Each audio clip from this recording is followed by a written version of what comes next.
Obrigado, Senhor, porque as nossas famílias são uma bênção. Uma bênção. Você pode repetir isso depois do Padre? Já começa essa oração assim, proclamando essa verdade. Repita depois do Padre. A minha família é uma bênção. Repita isso. A minha família é uma bênção. Uma vez mais, a minha família é uma bênção. Ainda uma última vez, a minha família é uma bênção. A sua família, filho, filha, é uma bênção. Nunca se esqueça disso. Independente do problema que você esteja enfrentando, independente da luta, daquilo que rouba a sua paz, saiba que a sua família é uma bênção. A sua família é um lugar no qual Deus quer habitar. Deus ama as famílias. Ele ama a família. E Ele vai te ajudar a lutar pela sua família, pela libertação do seu filho, da sua filha, talvez na droga, na prostituição, do seu marido, da sua esposa, talvez no adultério. Deus vai ouvir a sua oração intercedendo por esse familiar doente, ou talvez você hoje triste pela morte daquele familiar, você vivendo uma dor na sua família por causa de um familiar preso, por causa de alguém na sua família doente ou longe de Deus. Deus ouve hoje a sua oração. Deus quer que você cuide da sua família. Deus quer que você ame a sua família. E Deus quer que hoje você assuma a batalha espiritual pela libertação dos membros da sua casa. Existem coisas que só Deus pode fazer. Talvez o teu filho, o teu marido, aquela pessoa esteja no adultério, na bebida, na droga, numa vida errada, porque ele está cega espiritualmente. Ele não consegue enxergar a verdade. Ele está cegado, ele está preso nas correntes da mentira, da tentação, da cegueira espiritual. Mas a tua oração pode libertar. A sua oração, Deus se serve dela para libertar a sua família, para salvar a sua família. Eu vou fazer agora uma oração poderosa pela libertação da família, da sua família, e você vai rezando junto comigo. Pai de infinita bondade, eu consagro ao Senhor esta família, esta casa, o lugar no qual essa pessoa mora, Pai, no nome de Jesus. Muitas casas, Senhor, se tornaram lugares de brigas, de disputas por heranças, de dívidas, choros, sofrimentos, violência. Algumas casas são cenários de adultério, outras se transformaram em lugares de ódio, vingança, prostituição, pornografia, devassidão, roubos, tráfico de drogas, falta de respeito, doenças graves, doenças psicológicas, mortes, abortos. Às vezes, Senhor, quando a casa é construída, alguém, pelos mais variados motivos, também amaldiçoa os donos da casa ou os materiais de construção usados. Isso não é bom para o lugar no qual nós vivemos. Eu te peço, Senhor, retira tudo isso agora, Pai, em nome de Jesus, desta casa, desta família, dessa pessoa que agora reza comigo.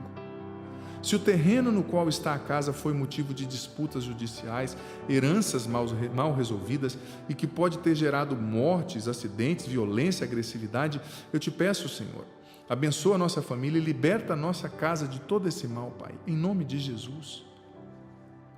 Eu sei que muitas vezes o mal se aproveita dessas situações para instalar o seu quartel-general nos lares, nas casas, mas sei também que Tu tens o poder de expulsar daqui da minha casa e da minha família todo o mal. Por isso eu te peço que o inimigo nos deixe, que as maldições sejam quebradas na minha casa, na minha família, em Teu nome, Jesus. Porque hoje eu tomo a decisão de consagrar a minha casa e a minha família a Ti. Eu peço que, assim como o Senhor foi à casa dos noivos em Caná, na Galileia, e ali o Senhor fez o seu primeiro milagre, venha hoje, Senhor, à minha casa e expulse daqui de casa todo o mal que possa estar aqui enraizado e as possíveis maldições aqui impregnadas. Por favor, Cristo Jesus, expulsa agora com o teu poder toda falsa enfermidade, o espírito de separação, o adultério, os problemas financeiros, os espíritos de agressividade e desobediência, os bloqueios afetivos e familiares, as doenças psicológicas e emocionais, as consagrações ao mal, todo tipo de vulto ou barulho que nos perturbe. Que esses males sejam expulsos agora da minha casa e da minha família, Jesus, em teu nome, e que nunca mais voltem, porque a minha casa agora pertence somente a Deus, a minha família eu a consagro a Deus, eu a consagro a Cristo Jesus. Senhor, eu te peço, expulsa da minha família, em teu nome, Jesus, toda a agressividade entre irmãos, toda briga, falta de respeito, violência entre pais e filhos, entre o casal que habita essa casa, entre os casais da minha família, os moradores dessa casa, até entre os vizinhos. Que os teus anjos, Senhor, venham morar conosco aqui em casa e com a minha família. Que cada quarto, sala, banheiro, cozinha, corredor e área externa dessa casa sejam agora habitados pelos teus santos anjos, Senhor. Cada metro quadrado, Jesus, desta minha casa, desta casa onde essa oração está sendo ouvida, cada metro quadrado dessa casa eu consagro ao teu nome, Jesus. Cobre com teu sangue. Cobre com teu sangue, que essa casa seja uma fortaleza habitada e protegida pelos anjos do Senhor, e que essa família permaneça em oração, na fidelidade do amor a Deus, e que nela habitem a paz e a plena concórdia. Muito obrigado, Senhor, por atender às nossas preces. Muito obrigado porque a nossa casa é tua, essa casa é tua, a minha família é tua. Eu e minha casa serviremos ao Senhor. Eu e minha casa serviremos ao Senhor. Eu e minha casa serviremos ao Senhor. Senhor, venha curar agora todas as feridas no coração dos meus familiares. Cura os traumas, Senhor. Talvez, Senhor, o meu pai foi alguém muito duro comigo, que me magoou, que me bateu, que nunca me valorizou, que nunca me elogiou, que foi muito duro. Mas talvez o pai dele foi assim com ele. Talvez, Senhor, o avô dele foi assim com o pai dele. Os antepassados dele foram assim. E essa ferida foi passando de geração em geração. Essa ferida foi contaminando o comportamento do pai, do filho, do neto, e foi gerando mais feridas, foi agredindo e gerando mais agressores. Então cura, Senhor, na raiz esse trauma, essa ferida que feriu meu pai, minha mãe. Talvez minha mãe também sofreu abusos, nunca foi amada, nunca se sentiu importante e acabou transferindo tudo isso para mim. Mas eu não quero, Senhor, me tornar aquilo que me feriu. Eu não quero reproduzir o comportamento agressivo de quem me agrediu. Eu não quero, como agredido, me tornar agressor. Eu não quero repetir os erros dos meus pais nos meus filhos. Vem, Senhor, curar o meu coração. Vem curar os traumas que existem na minha família. Venha curar, Senhor, as feridas de rejeição que existem na minha família. Vem curar, Senhor, as feridas de culpa, de medo que existem na minha família. Vem libertar das maldições hereditárias em teu nome, Jesus. Jugo hereditário de traição, de adultério, quebra agora em teu nome na minha família. Jugo de vício, Senhor, de bebida, de jogo sobre a minha família, quebra agora em teu nome, Jesus. Maldição hereditária de violência, de assassinato, de suicídio sobre a minha família, quebra agora em teu nome, Jesus. Palavras malditas lançadas contra nós, quebra agora em teu nome, Jesus. Venha restaurar minha família pelo poder do teu nome. Venha curar minha família. Venha curar as emoções da minha família, dos meus familiares. Venha curar a mente.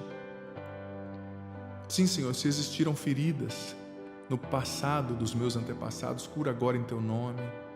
As feridas que eu sofri na infância, talvez eu era uma criança feia, uma criança desengonçada. Talvez os meus pais, os meus irmãos me deram apelidos, me chamaram de feio, de feia, não me valorizaram, não cuidaram de mim. Talvez meu pai e minhas irmãs me ridicularizaram, eu sofri bullying dentro de casa.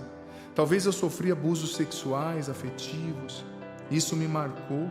Talvez eu não goste de estar na minha casa, eu não goste de lembrar da minha família. Talvez eu não goste de lembrar dos meus pais, de lembrar da minha casa como era quando eu era criança. Mas vem me curar dos traumas de infância, vem me curar das feridas que nasceram no ambiente familiar. Cura-me, Senhor, profundamente, para que eu não reproduza nos meus filhos, no marido, na esposa, as feridas que eu recebi dentro da minha casa. Talvez eu fui criado, Senhor, num ambiente hostil, onde haviam sempre gritos, xingamentos. Talvez eu fui criado num ambiente no qual as pessoas não valorizavam umas às outras. Talvez eu tenha sido criado num ambiente no qual as pessoas xingavam umas às outras, humilhavam umas às outras, não tinham paciência, mas era sempre humilhação, xingo, grito, baixaria. Talvez eu cresci vendo isso, vendo o adultério do meu pai, da minha mãe.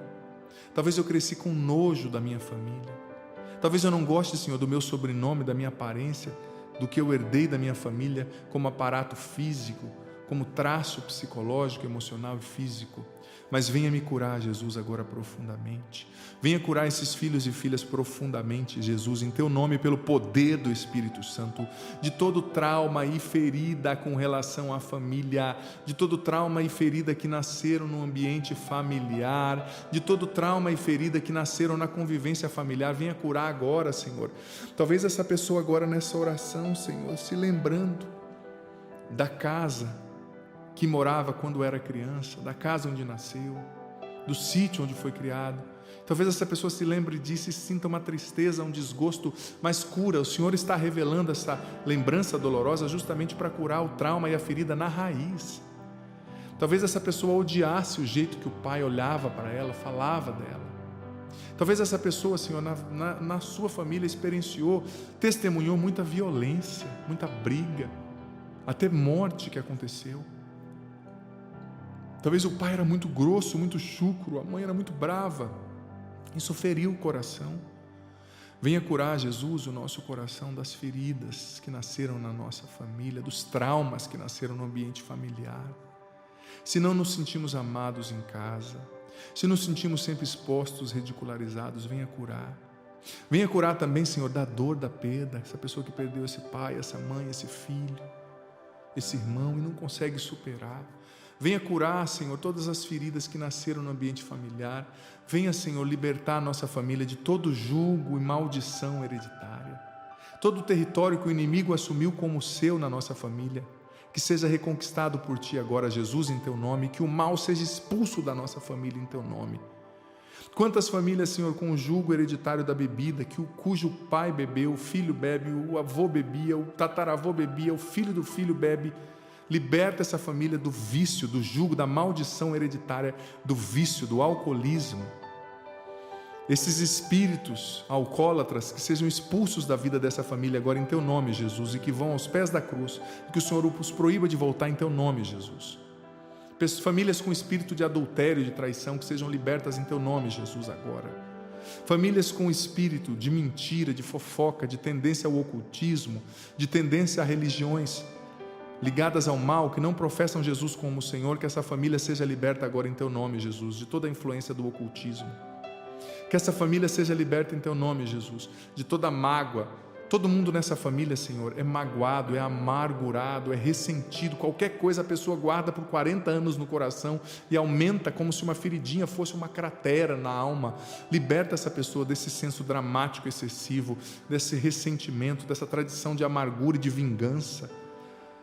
Converte as nossas famílias, Jesus, em Teu nome. Transforma a nossa família, Jesus, em Teu nome. Cura a nossa família, Jesus, em Teu nome. Liberta a nossa família em Teu nome. Muda a história da nossa família, Senhor. Banha no Teu sangue precioso, Senhor, o passado da nossa família. Banha no Teu sangue precioso, Senhor, a nossa árvore genealógica. Banha no Teu sangue precioso, Senhor, as lembranças da nossa família, as nossas linha materna e paterna da nossa árvore genealógica, banhe agora com teu sangue, Jesus, e impeça em teu nome, Jesus, pelo poder do teu sangue, a transmissão de forças negativas dos nossos antepassados para nós. Lava a nossa família com teu sangue, lava os nossos antepassados, ancestrais e descendentes com teu sangue. Nós consagramos, Jesus, a nossa família toda a ti. Nós consagramos o Espírito Santo, a nossa família toda a ti. Vem libertar, Senhor, a nossa família. Nós tomamos a autoridade em teu nome, Jesus, sobre a nossa família. Nós tomamos a autoridade em teu nome, Jesus, sobre a nossa casa. Nós tomamos a autoridade, Senhor. Nós não vamos mais aceitar as imposições do mal sobre a nossa família. Nós não vamos mais aceitar, Senhor, simplesmente que o mal, que os vícios, que a destruição reine na nossa família. A nossa família é de Jesus, a minha família é de Jesus, essa família que me ouve agora é de Jesus, essa casa é de Jesus. Nós assumimos a batalha espiritual e vamos lutar pela nossa família, vamos lutar pelo nosso casamento, vamos lutar, Senhor, que a nossa família seja um lugar no qual a paz sempre esteja. Senhor, que nós saibamos conversar em família, sem gritos, sem xingamentos, sem elevar a voz. Dá-nos um coração manso e humilde para com os nossos familiares, que nós te testemunhemos dentro de casa, Senhor. Que nós saibamos perdoar em família, Senhor. Dá-nos o teu coração. Que nós tenhamos um coração manso e humilde, capaz de perdoar dentro de casa. Que nós sejamos doces, gentis para falar com a esposa, com o esposo, com os filhos, com o pai, com a mãe. Que nós não xinguemos, que nós não elevemos a voz. Que nós sejamos companheiros e saibamos ajudar o esposo, a esposa. Que nós saibamos ajudar os filhos, que nós assumamos a responsabilidade que é nossa dentro de casa. Assim como diz a tua palavra na carta aos Efésios, capítulo 4, versículo 32. Sejam bondosos e compassivos uns para com os outros, perdoando-se mutuamente, assim como Deus os perdoou em Cristo. Que nós saibamos, Senhor, amar dentro de casa, perdoar, ser bondoso, compassivo, que nós sejamos bondosos e compassivos, Senhor, dentro de casa, com a nossa família, que nós não desistamos de lutar pela nossa família. Alcança agora, Senhor, esse filho na droga, na prostituição.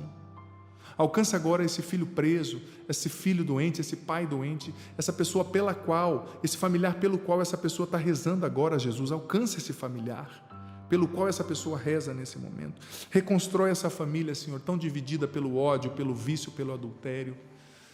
Abençoa, Senhor, esses filhos, abençoa essa casa, dê paz aos irmãos que brigaram por herança, por tanta coisa. Reconstrói a comunhão nessa família, Senhor.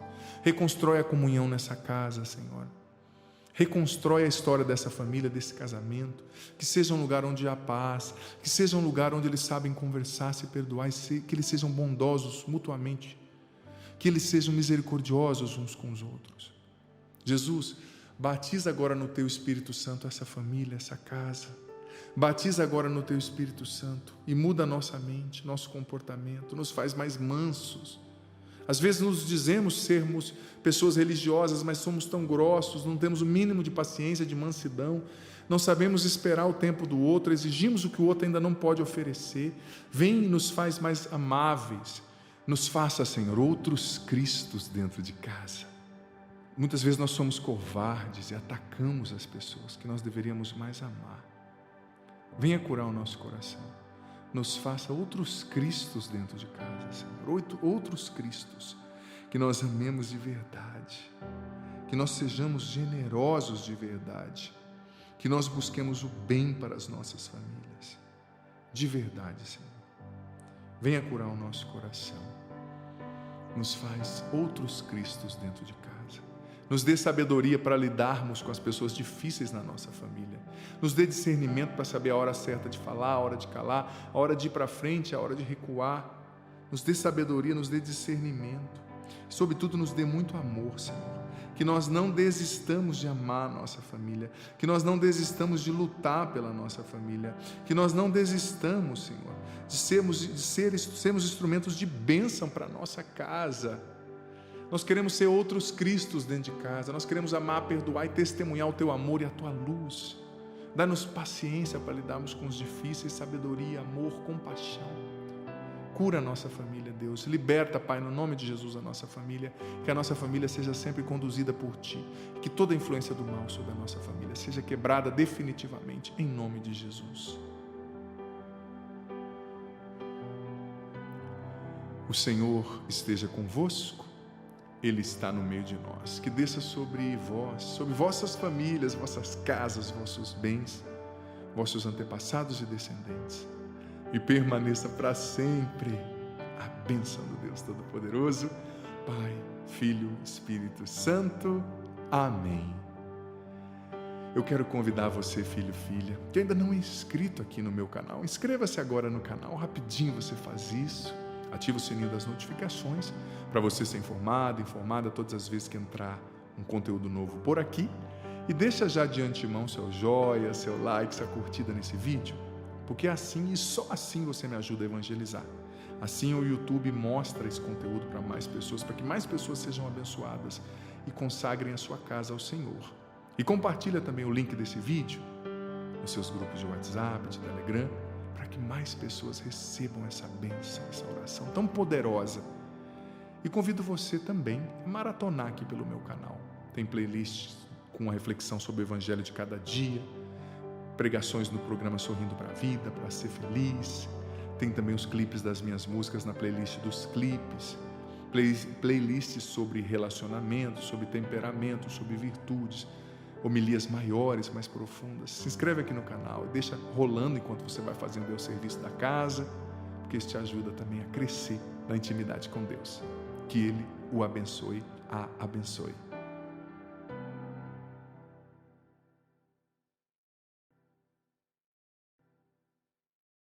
De São Miguel Arcanjo e de toda a milícia celeste, que sejam dispersos seus inimigos e fujam de sua face todos que vos odeiam. Em nome do Pai, do Filho e do Espírito Santo. Amém. Para encerrar, Santo Anjo do Senhor, meu zeloso guardador, se a ti me confiou, a piedade divina sempre me rege, me guarde, me governe, me ilumine. Amém.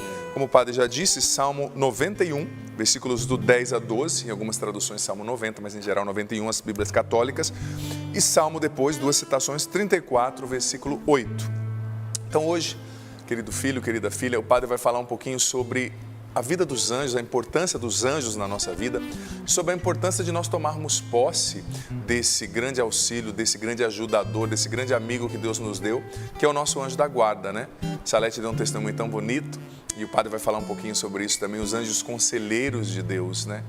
É um privilégio ter um anjo da guarda e ter consciência disso, porque um benefício que você não tem consciência, ele se torna contraproducente, infrutífero na sua vida. Por exemplo, suponhamos que uma pessoa ganhou o fundo lá do FGTS de quando ela trabalhou na década de 80 e tem lá 40 mil reais para ela retirar. E a pessoa morre sem saber. Grande benefício, ela tinha, mas ela não usufruiu do benefício, né?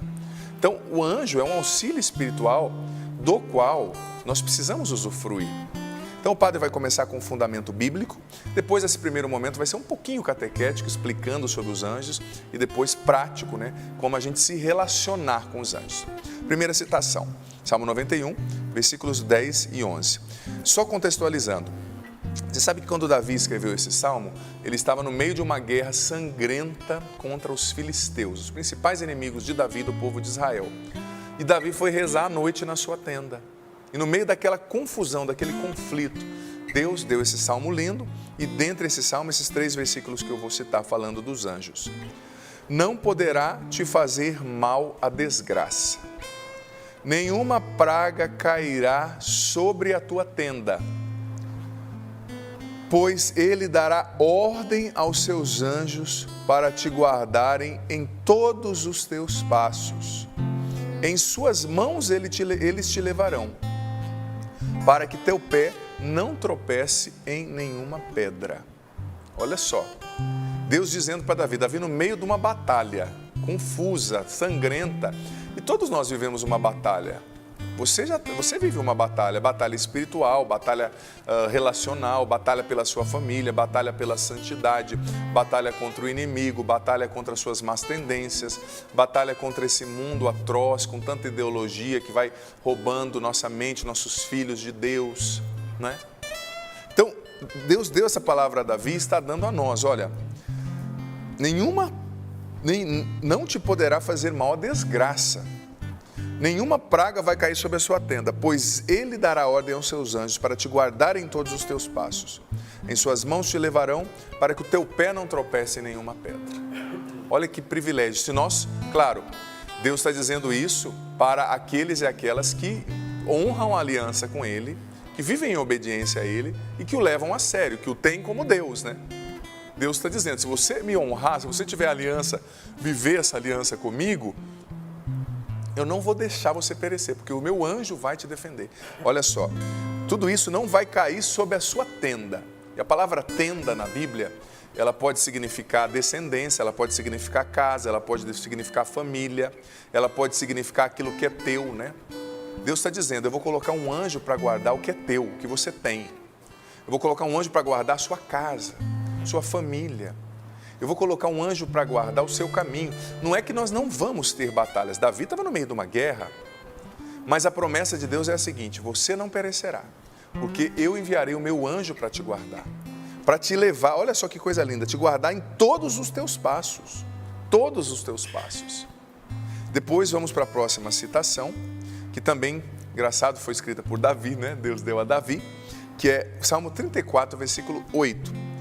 Você sabe que a Bíblia fala sobre a presença dos anjos 300 vezes, são 300 citações, né? O Padre só escolheu 2, então você vê como é algo tão presente, tão espiritualmente presente na nossa vida também. Versículo 8, o anjo do Senhor se acampa, melhor dizendo, em volta ou ao redor dos que o temem e o salva. Achei tão bonita essa expressão, o anjo do Senhor se acampa, ao redor, em volta dos que o temem e o salva. Mais uma vez Deus dizendo, se você honrar minha aliança, eu sempre vou te defender com os meus anjos. Claro, o anjo da guarda está sempre com a gente, mesmo quando a gente não honra, né? Tem um padre amigo que ele brinca que o anjo da guarda só nos abandona quando a gente passa de 120 na Dutra, ele sai do carro, né? Na Via Dutra ou na rodovia federal aí, né? Mas brincadeira, nem nesses momentos ele nos abandona. Mesmo quando a gente peca, o anjo continua, só que ele não pode agir quando a gente está em pecado mortal, porque a gente criou um bloqueio, né, entre nós e ele, entre a sua ação santa sobre nós, né? Mas olha só, o anjo do Senhor se acampa. Essa palavra se acampa, ela é muito forte neste contexto da Sagrada Escritura. Por quê?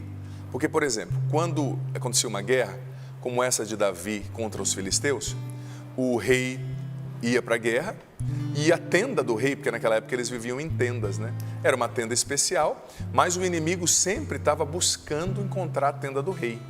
Às vezes colocando alguém infiltrado, disfarçado durante a noite para matar o rei, porque se você matasse o rei inimigo, era game over, né? Você ganhava a guerra ali.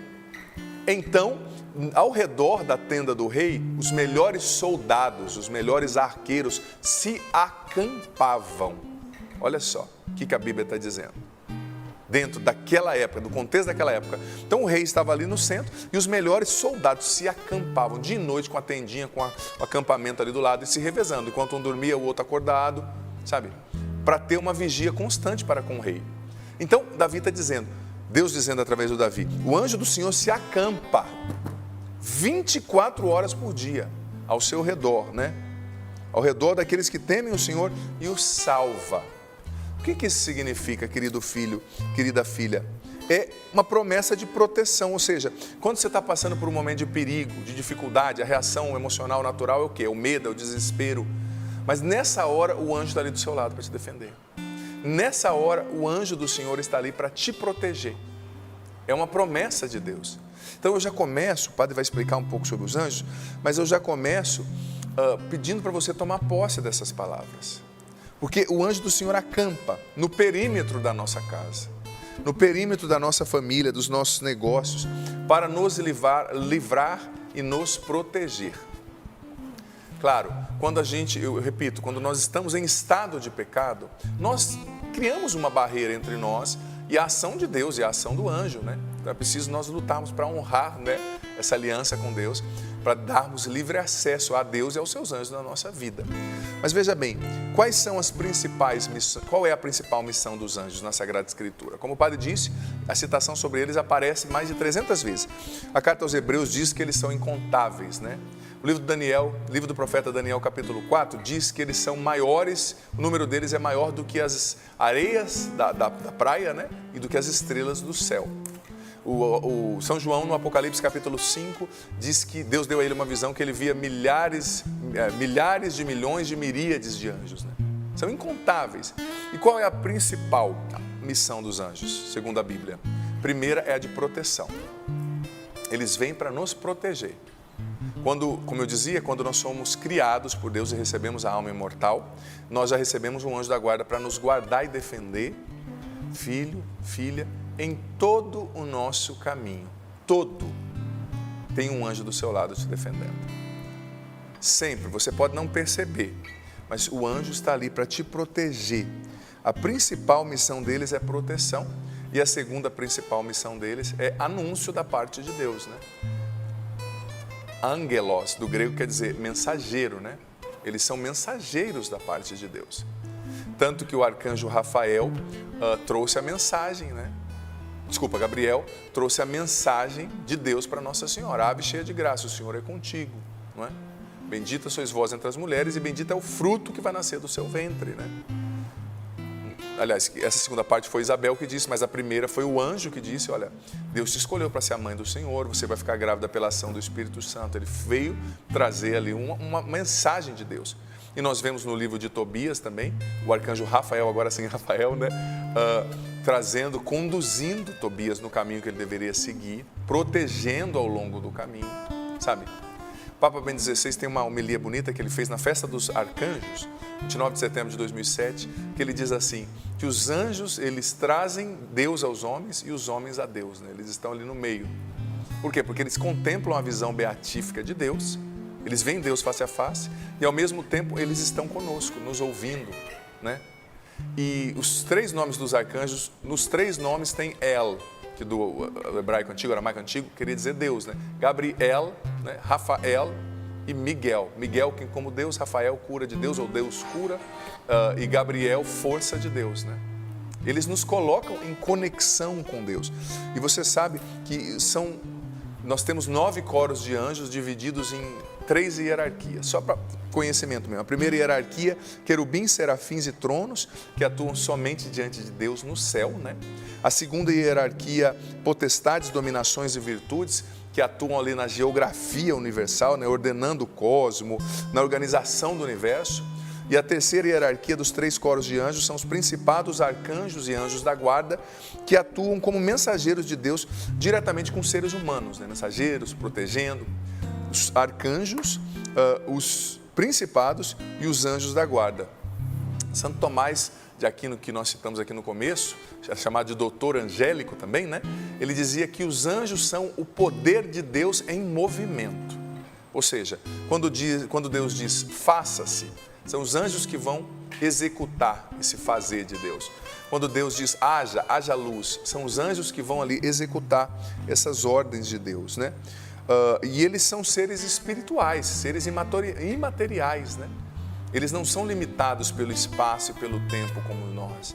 E eles têm uma sabedoria infinitamente superior à nossa. Eles têm um poder infinitamente superior a nós. E a gente tem que contar com os anjos, gente. A gente tem que contar com o auxílio desses anjos, desses amigos que Deus nos deu, dessa escolta celeste que nos acompanha todos os dias. Você sabia que as cidades têm anjos? As famílias têm anjos, os países têm anjos. Você vê lá em Portugal, é tão bonita a festa do anjo de Portugal, né? Nós temos que invocar a proteção do anjo do Brasil diante das calamidades que acontecem, do anjo que guarda a nossa família, né? E invoque o seu anjo da guarda, sobretudo o anjo da guarda que Deus te deu, diante dos perigos físicos. Por exemplo, uma viagem, quando você for começar a viajar, faz essa oração que é tão antiga, mas tão linda, né? Santo anjo do Senhor, meu zeloso e guardador, se a ti me confiou a piedade divina, sempre me rege, me guarda, me governa, me ilumina. Amém. Tão simples, mas tão poderosa essa oração, né? A gente tem que invocar os santos anjos diante dos perigos físicos, como eu disse, né? Uma viagem de avião, eu já invoquei umas viagens de avião aí que eu passei uns aperrengues, né? Eu invoquei bem os meus anjos, meu anjo da guarda, pedi a intercessão, sabe, diante de perigos, de ladrões, de pessoas más, né? A gente não sabe, gente, o que está no coração das pessoas que a gente encontra no dia a dia. Você não sabe o que está na mente das pessoas que te encontram. E existem pessoas más. Infelizmente, existem pessoas mal intencionadas, estelionatários, caluniadores, invejosos, pessoas maliciosas, violentas, estupradores. Então, o ideal é todos os dias pela manhã você já conversar com o seu anjo da guarda e pedir a proteção dele para você naquele dia. Sobretudo pela manhã, gente. Pela manhã a gente vive uma batalha muito grande, espiritual e mental, né? Os padres do deserto diziam que nos primeiros minutos do dia, Deus e o diabo vivem uma guerra para ver quem vai conduzir a mente da pessoa naquele dia. E quem ganha, conduz aquela pessoa aos resultados específicos que estão no seu coração, né? No coração de Deus ou no coração do inimigo, né? Então, os padres do deserto, os monges dos primeiros séculos do cristianismo. Então, pela manhã, querido filho, querida filha, já invoque o anjo da guarda, invoque a proteção, converse com ele. Sabia que a gente pode conversar com o anjo da guarda? Tem gente que fica tão preocupada em descobrir o nome do anjo da guarda, isso não é tão essencial. Converse com ele, peça proteção, ele nos protege, como eu disse, das pessoas más, dos males, perigos naturais. Mas também e sobretudo, os anjos foram criados com a missão de nos proteger da perdição eterna. Eles estão aí para não deixar com que nós percamos a salvação, nós caminhamos para o inferno, né? Os anjos estão aí para te proteger nas tentações. Você viu a palavra dizendo? Assim como vêm os anjos maus nos tentarem, né, os espíritos decaídos, também existem os anjos de Deus que acampam ao nosso redor para nos defenderem no momento de tentação. Sabe quando vem aquela tentação mental, aquela tentação diante de um pecado, aquela tentação para retornar à depressão, a desanimar, aquela tentação do pensamento suicida, aquela tentação da angústia, aquela tentação para roubar uma pessoa, para prejudicar. Tem pessoas que são tentadas assim. Uma vez eu atendi um jovem que dizia: padre, estou com raiva de uma pessoa, já sonhei umas 3 vezes eu matando aquela pessoa. Prazer que me dava, isso era uma tentação. Eu falei, claro que é, né? Imagina.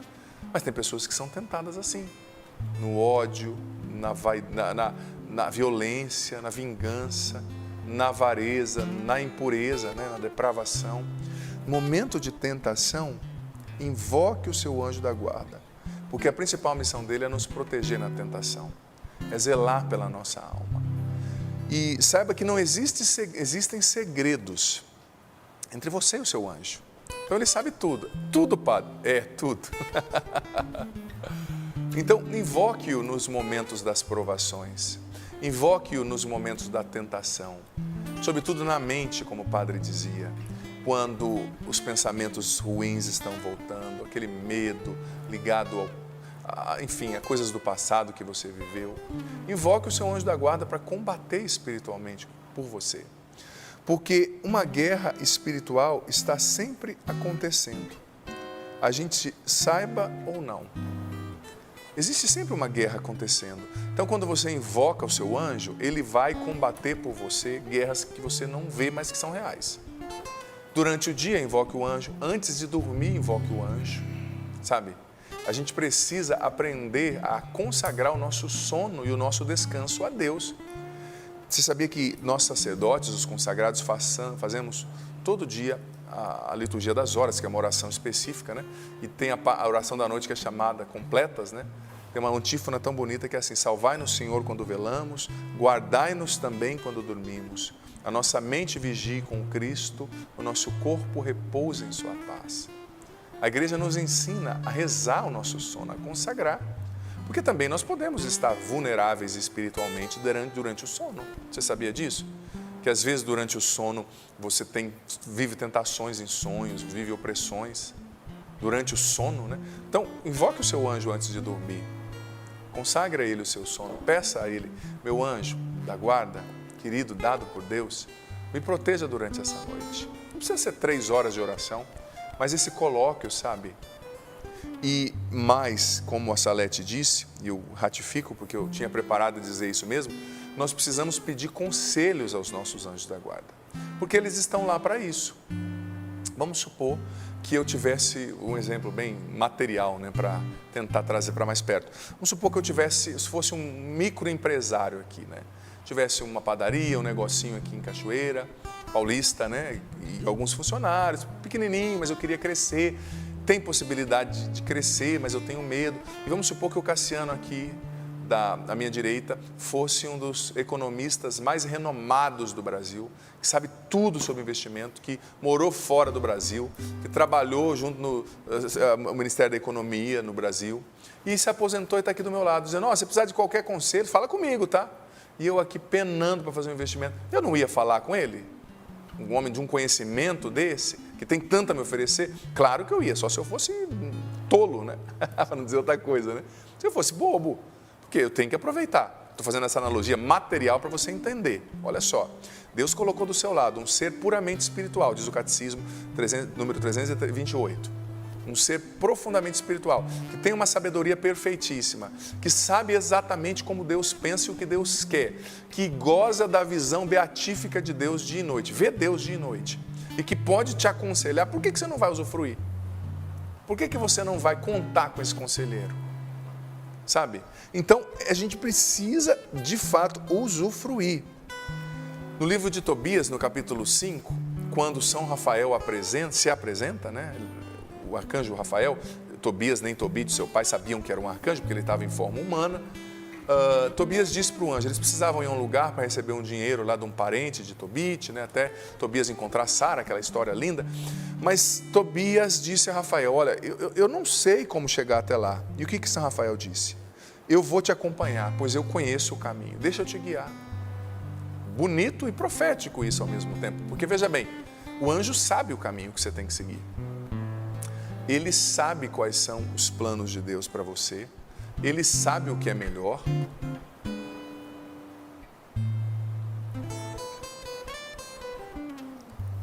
Porque ele está na presença de Deus, ele sabe o plano. E você sabe que os anjos decaídos, Lúcifer, o diabo e os anjos decaídos, eles não podem ler os seus pensamentos, saber os seus pensamentos. Por quê? Porque eles perderam a visão beatífica de Deus, eles não pensam como Deus, eles não sabem o que Deus pensa. Quando eles escolheram desobedecer, eles perderam isso. Mas o anjo, se você quiser falar com ele, até em pensamento ele ouve. Porque ele está ligado a Deus e goza ao mesmo tempo dessa presença, né? Em todas as faculdades, em todas as áreas da nossa alma, né? Então, peça conselhos ao seu anjo. Você tendo que tomar uma decisão difícil, não é? Uma decisão, como a Salete falou, que pode mudar a sua vida. Escolher uma vocação, terminar um relacionamento ou não terminar, mudar de cidade ou não mudar, mudar de emprego ou não mudar, fazer um intercâmbio ou não fazer, começar um namoro ou não começar, terminar um namoro ou não terminar, fazer uma viagem ou não fazer.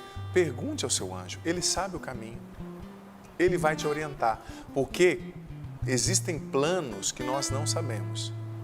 Às vezes você está passando uma provação, filho, filha, e você tende a desanimar. Aí eu vou parar aqui nesse grupo da igreja. Eu lembro, quando eu entrei na Canção Nova, isso há 20 anos atrás quase, no comecinho, quando a gente entra, é natural, né? Nos pré-noviciados, aquela primeira fase de formação, eu falava assim, eu vou embora, estou de saudade da minha mãe, do meu pai, eu te vim com 20 anos, né? É natural a gente passar por isso. Mas muitas vezes eu ouvi aquela voz interior assim. Tenho certeza que era o meu anjo falando comigo. Não, continua, eu tenho um plano para você aqui. Se eu tivesse ido embora, eu não seria sacerdote, eu não poderia estar falando com você, eu não poderia ajudar as pessoas que hoje eu ajudo como padre, né? Então, eu via só aquele momentinho. A gente tem a visão muito limitada. Por isso que o arcanjo Rafael disse a Tobias, eu sei o caminho, eu vou te conduzir, eu sei. A nossa visão é limitada, ainda mais quando a gente está sofrendo, filho, filha, quando a gente está sofrendo, a gente não vê nada além do que o nosso umbigo, me perdoe a sinceridade, nada além que o nosso sofrimento, nada mais que o nosso sofrimento. O sofrimento limita a gente nesse sentido, né? Então a gente tem que perguntar, o que eu faço, meu anjo da guarda? Porque ele vai te orientar, ele sabe o caminho. E ele vai te conduzir, porque às vezes, por exemplo, como eu disse no meu exemplo, eu podia ter saído da Canção Nova, desistido do sacerdócio, mas eu seria infeliz, porque eu fui criado para ser padre. Eu sou feliz na minha vocação. E ele sabia, o meu anjo, o que tinha na minha alma, e o que Deus tinha para mim, né? E muito mais que ele tem ainda, né? Eu sou um padre novo, muito mais que ele tem para os nossos irmãos, meus irmãos aqui, que Deus tem, né? Então, peça conselhos e pare para escutar, porque o anjo fala. Ele vai falar na intuição, ele vai falar mostrando alguma coisa, ele vai falar fazendo você sentir algo, né? Peça, usufrua desse guia, sabe? Imagina, você tem um ser poderoso, espiritual, que contempla Deus face a face, que compartilha do amor de Deus por você, 24 horas para te ajudar. Usufrua, deixa esse amigo te conduzir, sabe? Deixa esse amigo te conduzir diante de uma decisão, diante de uma situação difícil que às vezes você tem que enfrentar, porque nem de todas as situações difíceis, conflitivas, Deus vai nos livrar, ou o nosso anjo vai nos livrar, porque Davi estava na guerra. Deus falou, meu anjo está com você, mas enfrenta a batalha. O anjo de Deus estava com Daniel, mas Daniel entrou na cova dos leões. Saiu ileso, mas teve que entrar. O anjo de Deus, o Senhor, estava com os 3 jovens na fornalha, também Daniel, mas eles tiveram que entrar. Existem conflitos, lutas que a gente tem que viver, não tem jeito. Você enfrentando esse câncer, você recomeçando a sua vida depois dessa separação, você enfrentando essa depressão, essa ansiedade, sabe? O anjo está com você, peça proteção, peça bênção. Quando você tem que atravessar o vale escuro, às vezes a gente tem que atravessar, né? Peça proteção do seu anjo. Peça a bênção de Deus através do seu anjo. Ele vai conduzir o seu passo para que o seu pé não tropece em nenhuma pedra. Continuando no Salmo 91, a gente leria isso, né? Porque existem muitas pedras no caminho, filho, filha. Existem muitas armadilhas. Hoje, eu tenho só 11 anos de padre, eu sou um menino, eu me considero. Claro, não sou mais um jovenzão, né? Mas eu olho para a minha vocação e eu tenho certeza que os irmãos partilham disso, a Val, todos nós aqui. Eu olho para o itinerário da minha vocação e eu vejo quantas armadilhas existiram no caminho para eu chegar aqui.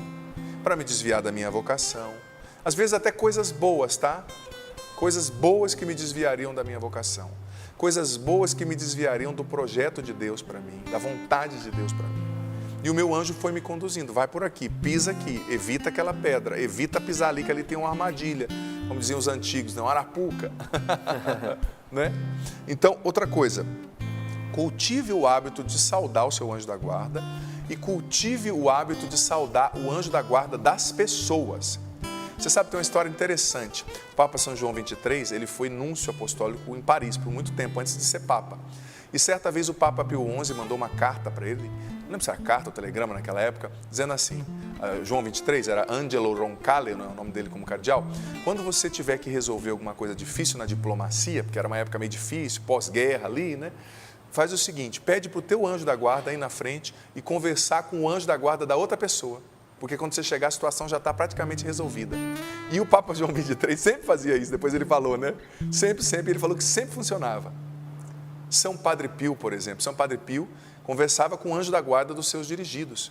E falava para o anjo da guarda dos seus dirigidos espiritualmente, olha, quando essa pessoa tiver em tentação, dificuldade, me acorda, nem que for à noite, que eu vou rezar por ela na hora. E muitas vezes São Padre Pio era acordado durante a noite pelo anjo da guarda da pessoa que falava para o anjo da guarda de São Padre Pio e São Padre Pio acordava, né? Eu sei que é uma coisa bem espiritual o que eu estou trazendo, mas é real, o espiritual é real, né? Então, saúde o anjo da guarda, tem que conversar com seu marido, né? Aquelas conversas difíceis. Peça para o seu anjo da guarda, falar com o anjo da guarda dele, para ir preparando o terreno, né? Você não sabe em que seu filho está metido, você está desconfiado que seu filho está usando droga, sua filha está na prostituição, está numa opção de vida errada. Peça para o seu anjo da guarda conversar com o anjo da guarda do seu filho e trazer à luz o que está acontecendo, e te mostrar como agir com o seu filho. Você está com câncer e está com medo do médico errar o diagnóstico, está com uma doença, peça para o seu anjo da guarda conversar com o anjo da guarda do médico, para ambos já prepararem o caminho, né?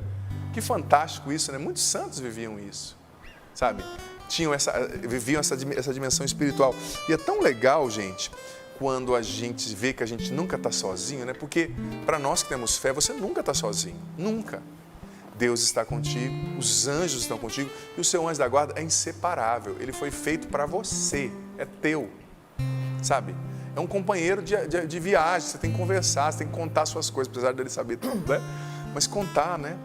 Eu mesmo vivi muitas experiências nas quais, como eu falei, citei algumas aqui, eu vi o meu anjo da guarda cuidando de mim, sabe? Eu me recordo, quando eu morava ainda no Paraná, né, minha família é do Paraná, teve uma época que eu, graças a Deus, já tinha vencido as drogas, tantas coisas que eu vivi na minha adolescência, difíceis. Estava no grupo da igreja, estava caminhando bem e comecei até a fazer um caminho vocacional para descobrir minha vocação. Mas coisas de jovens, tinha ali 19, 18 anos. Terminei o caminho e comecei a namorar uma moça muito legal, muito bonita, muito cheia de Deus também na época. Foi uma experiência bonita. E nesse tempo, meu pai pediu para que eu trabalhasse com ele, né? Eu comecei a trabalhar com meu pai. Meu pai tinha uma empresa ali que tinha alguns caminhões, etc. E ele me deu um caminhão para trabalhar. Eu tinha acabado de tirar a carteira, tinha 19 anos. Você não tirava nem a D, que é de caminhões grandes, tirava a C, que é de caminhões menores, né? E eu fui fazer uma entrega, mas eu tinha uma semana de carta, você imagina, experiência zero, carteira de motorista, né? Experiência zero. Então, meu pai travou a coluna, machucou a coluna, falou, filho, olha, eu sei que você não tem tanta experiência, mas o pai machucou, a gente tem algumas entregas para fazer, será que você não poderia fazer?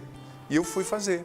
E carreguei, né, eram caminhões, aqueles caminhões caçamba, né, que entregam areia, pedra, meu pai tinha como se fosse, tem até hoje, né, lá em Londrina, um depósito de construção, né, como se fosse um depósito de construção, e estava chovendo. Você sabe que quando a areia fica molhada, ela quase que dobra o peso, né, porque ela fica um pouco encharcada. Então, carregou o caminhão e eu fui fazer a entrega, tinha 18 para 19. E eu estava subindo, tinha uma subida e quando subida não, uma descida, o começo de uma subida e você virava, tinha que virar assim, né? E eu fui embalado, que a areia pesada ali, né? A hora que eu fui virar para fazer a curva, né? Virar o caminhão, eu senti que o pneu começou a levantar assim, né? E embaixo tinha uma ponte onde eu ia passar e tinha um buraco assim de uns 4, 5 metros, imagina. E eu ali com uns 13 mil quilos de areia. Imagina se eu caio ali embaixo, né? Com carga em cima de mim. Eu ia morrer na hora, né? Gente, mas parece que é uma fração de segundo, né? Parece que eu ouvi assim, meu anjo me dizendo, né? Joga tudo para cima, porque se for para tombar, tomba aqui em cima. Como é que você pensa isso numa fração de segundo, né? Porque, tipo assim, eu tombar o caminhão em cima da pista é uma coisa, pode machucar, mas não é aquela coisa. Agora, você cair com o caminhão assim, né, de ponta e a carga em cima de você por 4 metros, acho que uns... Não, na verdade é mais que 4 metros. Acho que é bem mais que 4 metros. Devia ser ali entre 4 e 6 metros. Eu ia morrer na hora, né? Como várias pessoas já morreram. E eu joguei assim, mas foi uma fração de segundo. Sabe quando você puxa o volante de uma vez assim? Menino, eu não tinha experiência, eu não tinha. Claro, meu pai já dirigia, eu dirigia desde novo, mas uma coisa é você saber dirigir, outra coisa é você ter experiência. Eu lembro que eu puxei assim, na hora o caminhão tombou para esse lado e eu simplesmente virou assim, né? Estava relativamente rápido, estava, mas não me arranhei, gente. Eu não me arranhei. Você vê, hoje preparando essa pregação cedo, eu estava lembrando desse fato, né? Foi o meu anjo da guarda me falando o que fazer, porque eu não sabia o que fazer. E nesses momentos, você vai falar assim, a pessoa tem que ser proativa. Gente, nesse momento, a hora que a adrenalina sobe, né? Eu só lembro da roda do caminhão para cima, assim, vindo, né, tal. Depois sair do caminhão, vira piada, tudo alegria, né? Mas na hora, né, eu não estaria aqui, não existiria Padre Adriano Zandoná se não fosse essa experiência com o meu anjo da guarda. Ali ele me falou o que fazer, sabe? E em tantas outras experiências, né, gente? Às vezes, você percebeu que às vezes você está diante de uma pessoa. Tem gente que fala assim, que é até um ditado que cristão não tem que usar, tá? Porque é um ditado que, no fundo, não é muito legal, se você for pesquisar. Meu santo não bateu com dele, né? Não é cristão isso, não usa esse ditado. Mas tem gente que fala, não é? Meu santo não bateu. Porque às vezes, claro, às vezes a implicância é a falta de conversão da gente também, né? Que a gente precisa ser mais dócil, mais humilde, mais amoroso, né? Mas, em algumas circunstâncias, parece que tem pessoas que chegam no nosso caminho que o nosso anjo da guarda está falando. Cuidado. Cuidado com essa pessoa. Cuidado, porque, gente, nem sempre o lobo vem com cara de lobo, né? Jesus disse no Evangelho que tem muita gente dentro da igreja, até dentro da igreja, dentro da religião, né? Que são lobos em pele de cordeiro. Vem com discurso atraente, é muita prosperidade, é muita alta performance. Cuidado. Se o teu anjo está falando na sua intuição, sobretudo vocês mulheres, porque a mulher ela tem uma intuição diferenciada, né? Deus fala muito com a mulher na intuição, isso é bíblico. Eu escrevi isso no meu livro A Cura da Alma Feminina, que é um livro grande, complexo, de cura interior para as mulheres. Eu estudei bastante, né? Grande para dizer que eu estudei bastante para entender também a partir da Bíblia, da psicologia. Deus fala muito, o anjo fala muito com as mulheres através da intuição, né? E às vezes a mulher, minha mãe é muito assim, né? Ela intui uma coisa, ela fala uma coisa, né? É batata, pode escrever, né? Mas é o anjo da guarda orientando. É o anjo da guarda trazendo a mensagem de Deus.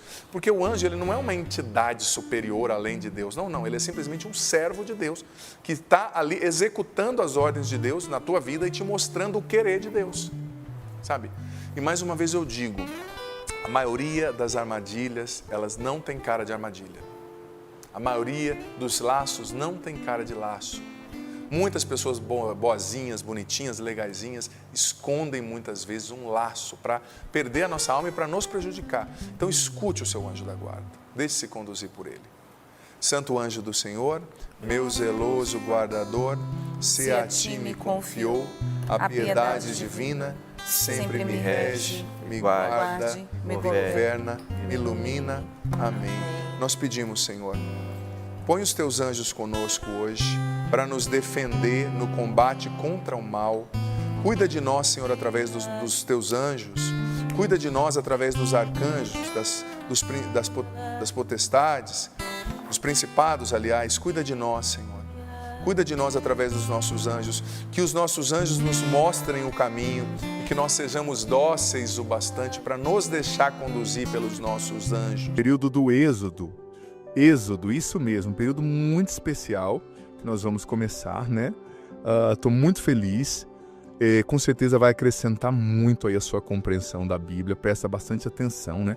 Egito e Êxodo é o nome do nosso período novo que a gente vai começar. Você vai ver que cada período tem uma cor, a thumb muda um pouquinho, né? Que é o card ali que apresenta cada vídeo, né? Hoje é o 27º episódio, começamos com o nascimento de Moisés, né? O período do do Egito e do Êxodo, né? Muito legal, com uma cor diferente. Hoje nós vamos ler Êxodo 1 e 2. E leitura complementar vai ser o Levítico capítulo 1. Vou tentar ler. Nós temos 3 leituras. Êxodo 1 e 2 que eu vou ler. Levítico 1, que eu ou leio ou deixo para vocês como leitura complementar. E o Salmo 44. Talvez eu leia o Levítico 1 e deixe o Salmo 44 como complementar, tá? Então esse é um período novo que nós estamos começando, é um período muito especial. Vou fazer um breve resumo aqui do período para você entender, tá? O que a gente vai viver. Olha, no começo do Êxodo, a gente vai entender que por 400 anos, né, se passaram desde José, que José morreu lá no Egito, né? O próximo faraó, depois do faraó amigo de José, morreu. E não conhecia José, né? Não tinha uma experiência com José, uma aliança com José, viu que os israelitas cresciam muito e começou, né, a escravizá-los. Estava previsto lá, Abraão foi dito que eles viveriam no Egito um tempo como escravos, né? Tudo isso marcou muito o povo de Deus, mas foi também uma pedagogia, né, para dar-lhes uma identidade. Mesmo ali, em meio àquela situação, eles eram um só povo, né?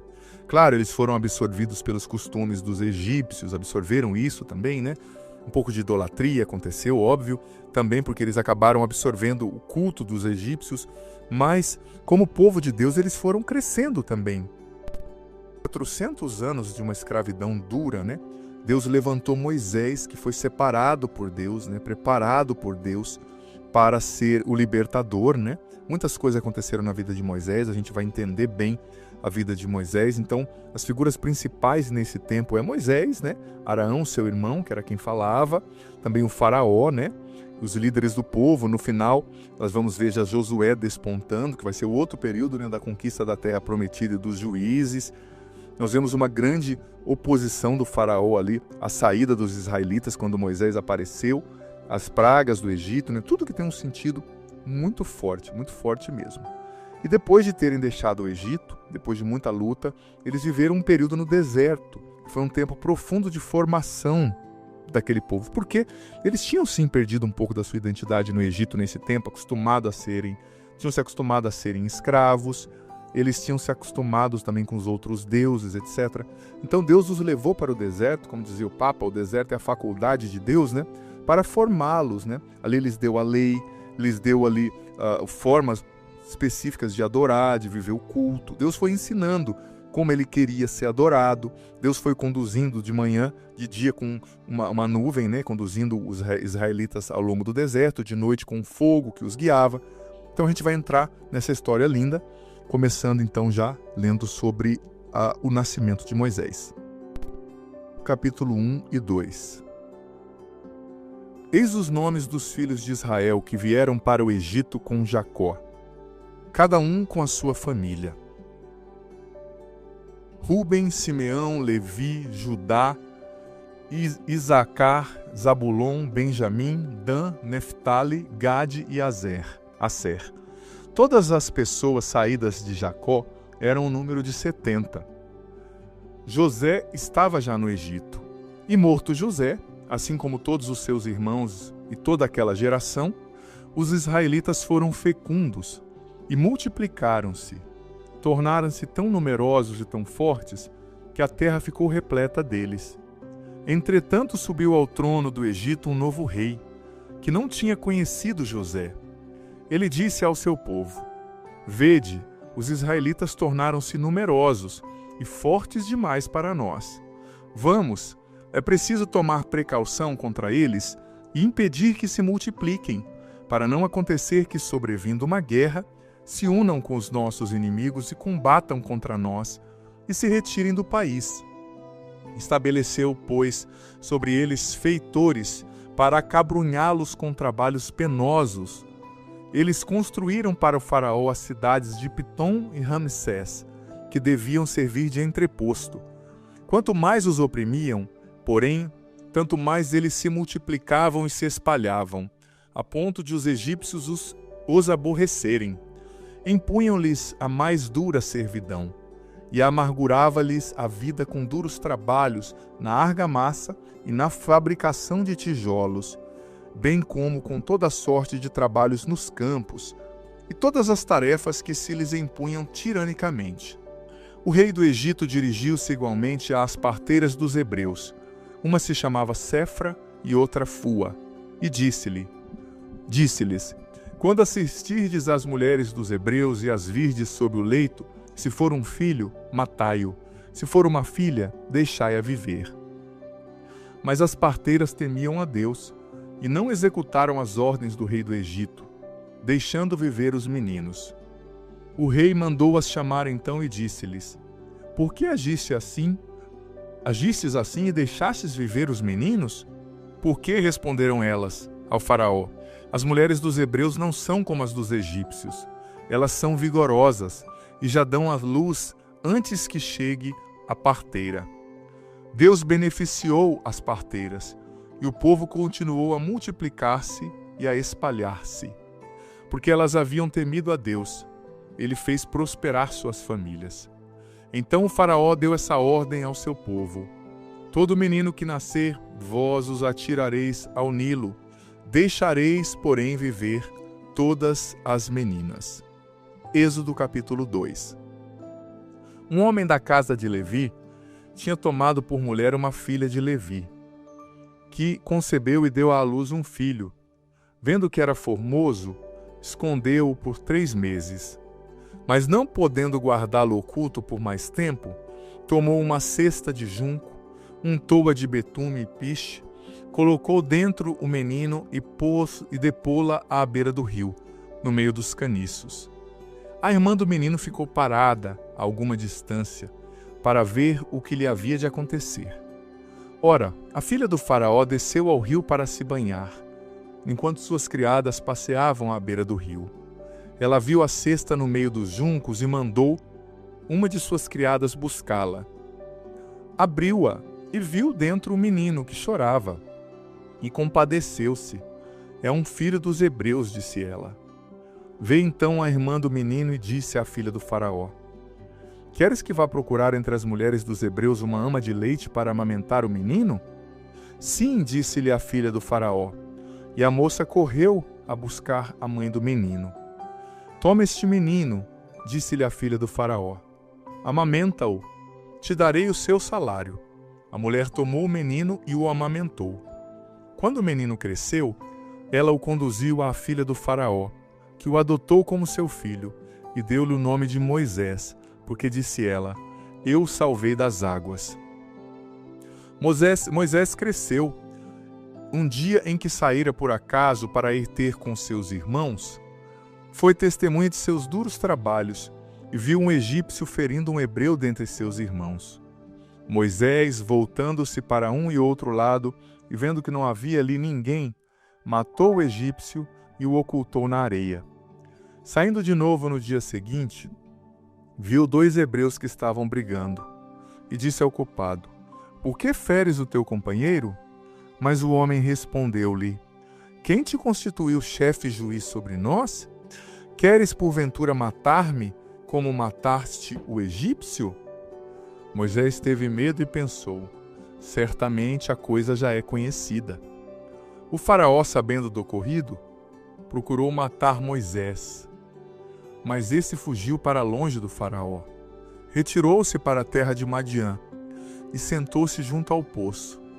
Ora, as 7 filhas do sacerdote de Madiã vieram tirar a água do poço e encher as gamelas para dar de beber às ovelhas de seu pai.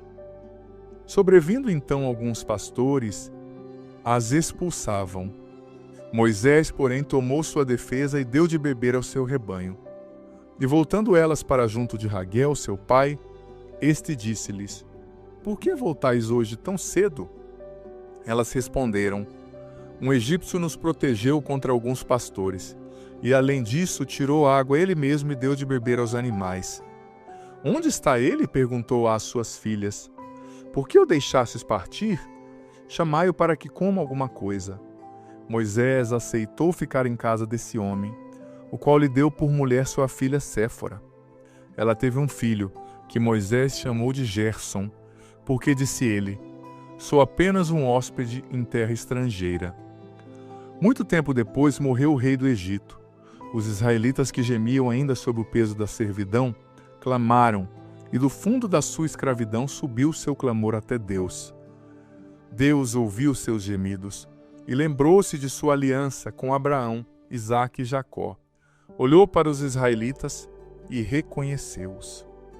Veja bem, lemos aqui Êxodo 1 e 2, começando hoje o período do Êxodo, né? E do deserto ali, né? Olha, em primeiro lugar nós vemos que cruel essa atitude do faraó, né? Porque os judeus, o povo de Deus, né? Havia uma promessa que Deus os abençoaria em tudo. Então, onde eles estavam, eles cresciam, eles prosperavam, eles se multiplicavam. Então o faraó ficou com medo e começou a oprimi-los. E chegou um ponto que nascia tanto judeu que ele começou a matar, né? Como nós lemos aqui. Mas a família de Moisés foi muito sábia, muito perspicaz, né? Existe um tipo de perspicácia que não é pecaminosa, que é saudável. Eles foram inteligentes, né? A gente tem que rezar e pedir a Deus, mas também ver as oportunidades e usar as oportunidades a nosso favor. Ser inteligentes, né?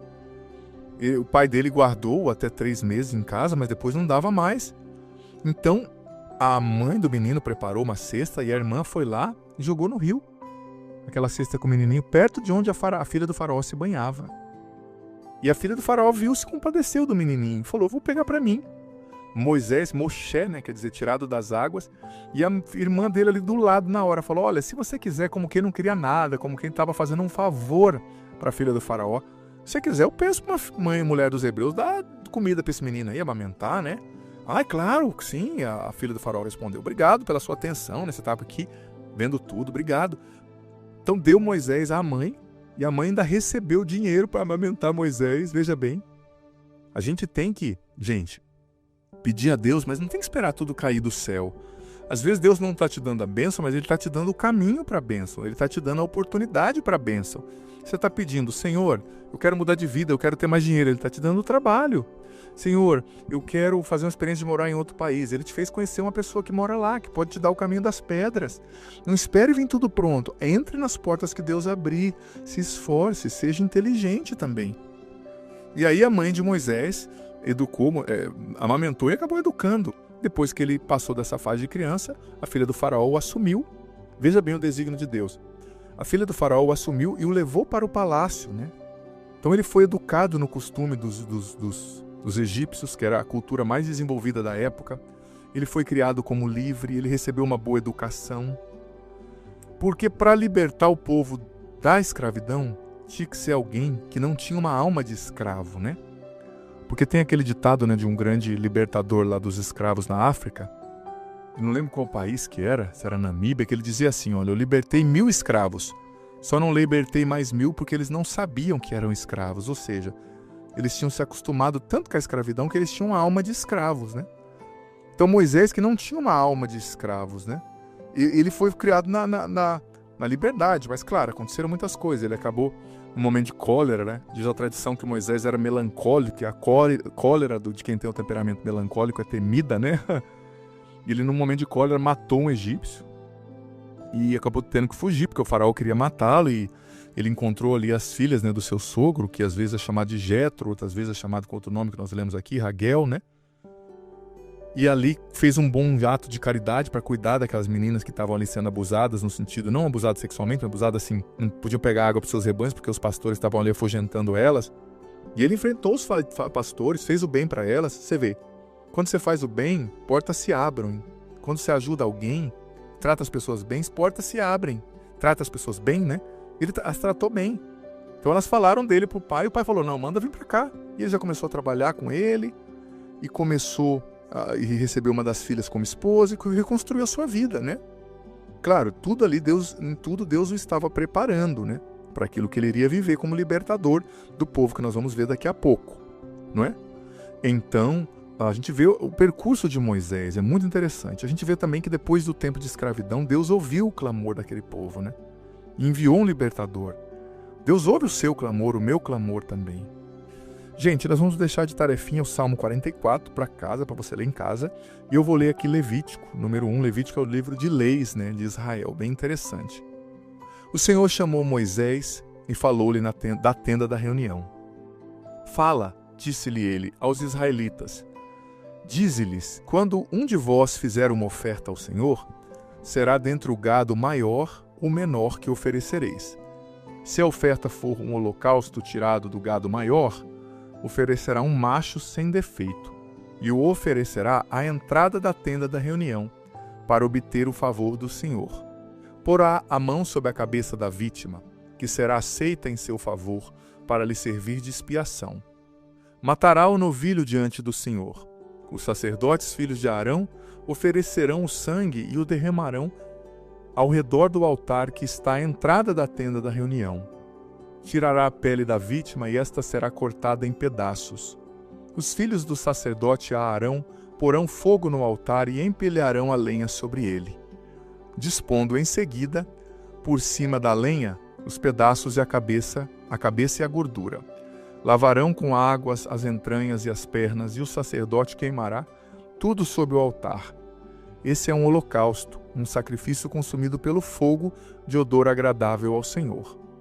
Se a sua oferta for um holocausto tirado do gado menor, dos cordeiros ou das cabras, oferecerá um macho sem defeito. Matará o animal ao lado norte do altar, diante do Senhor, e os sacerdotes, filhos de Arão, derramarão seu sangue em redor do altar. A vítima será, em seguida, cortada em pedaços com a cabeça e a gordura que o sacerdote disporá sobre a lenha colocada no fogo do altar. As entranhas e as pernas serão lavadas com água, e em seguida o sacerdote oferecerá tudo isso, queimando-o no altar. Este é um holocausto, um sacrifício consumido pelo fogo, de odor agradável ao Senhor. Se a oferta ao Senhor for um holocausto tirado dentre as aves, oferecerá rolas ou pombinhos. O sacerdote porá a ave sobre o altar e lhe destroncará a cabeça e a queimará no altar, depois de haver espremido seu sangue contra a parede do altar. Tirará o papo com as pernas e os jogará perto do altar, para o oriente, no lugar onde se põem as cinzas. Abrirá em seguida a ave à altura das asas, sem as desprender, e a queimará no altar, em cima da lenha que está no fogo. Esse é um holocausto, um sacrifício consumido pelo fogo, de odor agradável ao Senhor. Veja bem, o livro do Levítico é um livro mais adiantado, né? No Êxodo vai contar a história de Moisés e a história do povo saindo do Egito. Levítico já é quando o povo está caminhando com Deus no deserto e Deus vai lhe dando leis. Leis do culto, leis de como Deus queria ser. Deus aqui está ensinando como ele queria ser adorado. A gente tem que adorar a Deus do jeito que ele quer, não do jeito que a gente quer, né? Ele estava ensinando como ele gostaria de ser adorado, como seria o culto. E na época, as ofertas, os holocaustos eram animais queimados de suave odor que subiam ao Senhor, né? Que eles faziam às vezes, né, nossa vez, e eram expiados para perdoar os nossos pecados, para expiar as nossas culpas diante de Deus. Na plenitude dos tempos, nós vamos ver que o Cordeiro de Deus, de uma vez por todas, né, foi imolado, que é Jesus, e expiou as nossas culpas, de uma vez por todas. Por isso não se ofertam mais holocaustos, né, de animais. Mas Deus está ensinando detalhadamente como que tinha que ser o culto, como que tinha que ser a celebração, né? Isso é interessante a gente tocar nisso também. O Senhor esteja convosco, Ele está no meio de nós. Que desça sobre vós e permaneça para sempre a bênção do Deus Todo-Poderoso, Pai, Filho e Espírito Santo. Amém. Por favor, digita aqui agora, nem que seja uma, duas linhas, o que você entendeu, que ficou forte para você da reflexão de hoje. Deus abençoe. Que bom ter você aqui nesse podcast diário. Leia a Bíblia comigo em um ano, a Bíblia inteira. Você é convidado a viver essa aventura de conhecer a Sagrada Escritura. Se você está chegando hoje, você pode começar a partir daqui. A partir de hoje, vai acompanhando a cada dia e você vai depois ouvindo os episódios anteriores.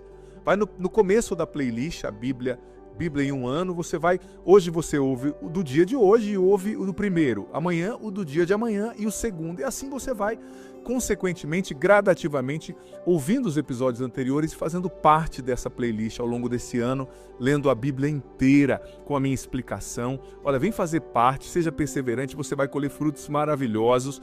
E lembrando que o vídeo entra sempre ao meio-dia, mas fica aqui. Você pode ouvi-lo no momento que você quiser, na playlist Bíblia em um ano. Vá desde o começo, aprenda a Sagrada Escritura, você vai receber muitas bênçãos. Bem-vindo e se inscreva no canal. Vem fazer parte da nossa família. Parte da nossa família. Parte da nossa família.